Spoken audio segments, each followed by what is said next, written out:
eyyi assalamu aleykum wa rahmatullahi wa barakatuhu.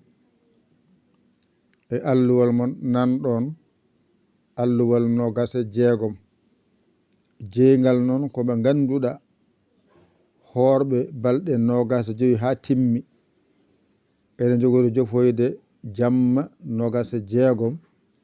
Alluwal mon nanɗon ko darɗe sappo waɗete hen.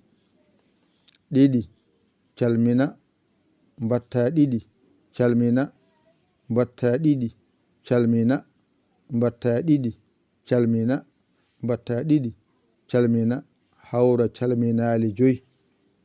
Kala hen darde noon mbatta hen ko fatiha gotol, alqari'atu saɗa wawi gotol, sa wawa ƴeew ko mbawɗa mbaɗa ɗon, qul huwallahu ahad laabi joyyi.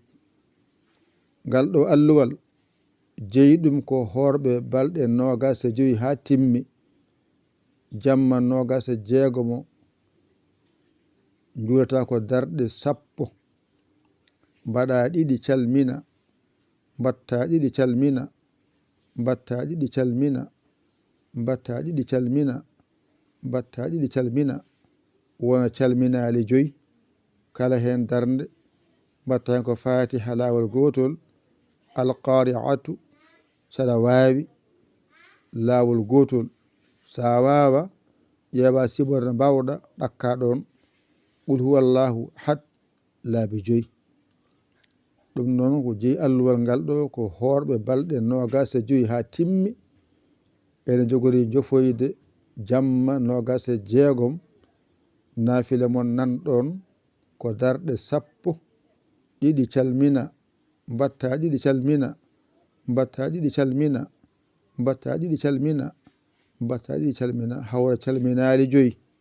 Kala hen darde fatiha lawol gotol, alqari'atu lawol gotol saɗa wawi, sa waɗa ko mbaɗa mbaɗa ɗon, qul huwallahu ahad laabi joyyi. ko ni foti ko naafile wona farilla. Sa waɗi keeɓa moƴƴere wonde hen nde a waɗani ko booni waɗa ko moƴƴi.